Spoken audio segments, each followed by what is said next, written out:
Hi fam! Welcome back again to my vlog. So today is uwian day na. Grabe, ang bilis no? Parang kadarating lang namin kahapon tapos ngayon packing mode na ulit. Pero alam nyo, kahit mabilis lang, ang daming nangyari. Sobrang sulit. Eto nga, panay-panay ang balot ni daddy kay baby. Baka daw kasi makabag eh. Paano? Di sila sanay sa aircon kahit mga taga-Baguio kami. At ayun na nga, nagising na bigla ang siopaw. So far kasi nakapag-adjust na yung baby namin. Alam na niya yung gabi sa umaga. Balak ko sana magmuni-muni sa shore habang nag-aabang ng sunrise. Kaso ayan, makulimlim at medyo maulan. Lumabas pa rin naman ako para makita yung dagat one last time bago umuwi. Kasi back to reality na naman. As a full-time mom, sobrang nakatulong tong bakasyon na to sa akin. Kahit papaano, new environment. I cannot deny the fact na talagang malaking adjustment ang pagiging mommy. Kasi nakakapagod, nakaka-drain, tapos isabay mo pa yung postpartum depression. Yung tipong kalaban mo yung sarili mong utak. May days na parang nawawala ka sa sarili mo. But this quick getaway, grabe. Parang nagbigay ng konting space para makahinga. Ang sarap pala ng feeling na kahit sandali, wala kang kailangang habulin, nakahinga at nakapag-relax saglit. Sabi nga nila, mom ka, pero tao ka rin. You deserve rest, you deserve peace, and you deserve moments like this. Don't get me wrong ha, I don't regret anything about it. To be honest, sobrang saya at sarap sa feeling maging mommy. Diyos ko, tama na nga ang drama. Nalulungkot na ako. Dapat happy lang. Alam niyo, from the day na dumating kami, literal walang dull moments. Yung hangin, yung food, yung tawanan, lahat instant reset. Minsan pala, hindi kailangang mahaba yung bakasyon, no? Kahit quick getaway lang. Basta, good people like your family, good vibes, automatic memorable. So, ayan, nagbe-breakfast na yung mag-ama ko. Tapos na rin ako kumain yan eh. Balak pa kasi nung dalawa na mag-swimming pa ulit since tumila na yung ulan. So after preparing, ayun, nag-check out na din kami agad. Balak sana namin magpampanga, kaso kulang na kami sa oras. Kaya binisita na lang namin yung bagong SM sa La Union.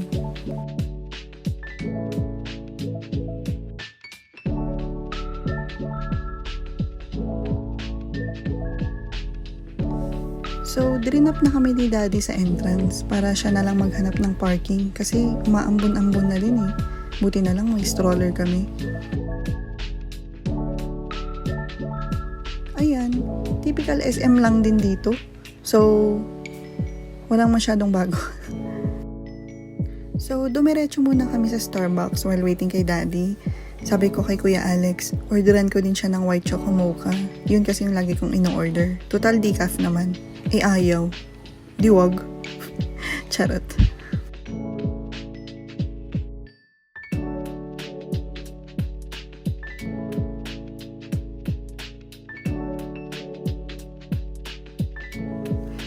Ang funny nito, Diyos ko. Para silang nag-motorcade. Diyos ko, parang field trip. Apakadami nila oh. Parang nasa 20. Ayan, daddy's here na. Lang pogi. Asawa ko yan. Sarap pa. Cheret. So ito, roam around lang kami. Naghahanap na kami ng kakainan since lunchtime na din kasi nito.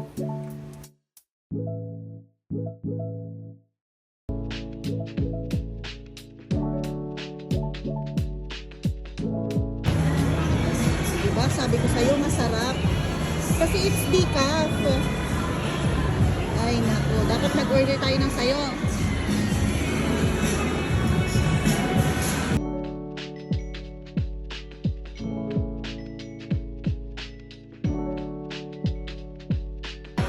Mal, tingnan mo ito. Bakit?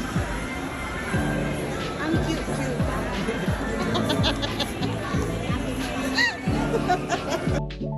Tawang-tawa kami niyan nung sinabi ko yun sa kanya kasi pares kami taga Pangasinan. So, pag yung mga tita namin nagkakwentuhan, ang cute-cute. Yung ganong accent. Na lang. So yan, kakalakad namin. Nagutom na yung panganay ko. Nag-order muna siya ng burger sa Wendy's. And then we decided to eat here na lang sa mesa. Kasi sobrang sarap ng food dito. As in, lalo yung laing. Yung two ways. Ang sarap, my God.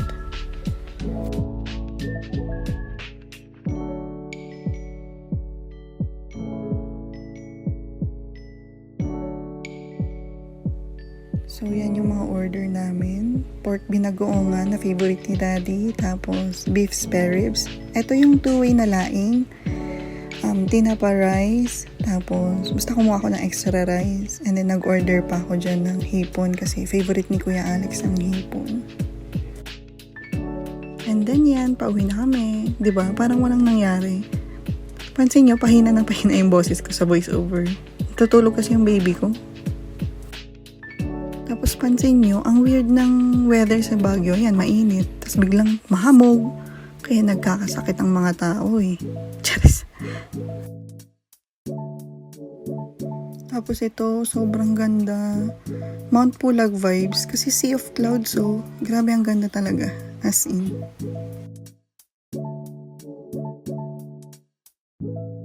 So ayun fam, we're officially heading home. Bitin pero happy, mabilis pero unforgettable. Sana kayo rin makahanap ng moment na makapag-break, kahit saglit lang. Thanks for joining me on this quick vacation. And thanks for watching!